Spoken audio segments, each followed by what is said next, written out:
Hoy, día 26 de julio, se recuperan 3 frecuencias diarias de Caspe-Fallón que se habían suspendido por el tema de la pandemia.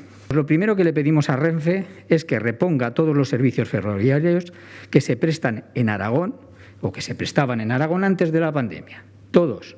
Igual que hoy se recupera, como decía antes, Caspe-Fallón, que se recuperen en todas las líneas los servicios previos a ese 15 de marzo del 2019.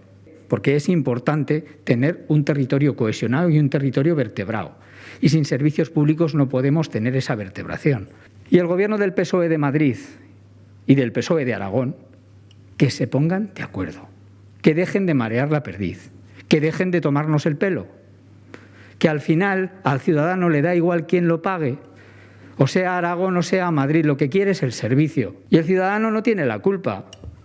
El de Monzón, el de Caspe, el de Teruel, el de Jaca. La gente que se tiene que desplazar por motivos de trabajo, por motivos de estudios, por ocio, por lo que sea, necesita una cierta estabilidad. Y no le estamos dando estabilidad.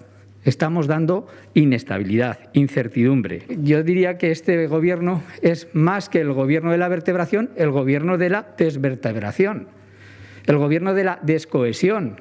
Ya está bien de fotos, ya está bien de imágenes, de anuncios, y hay que gestionar.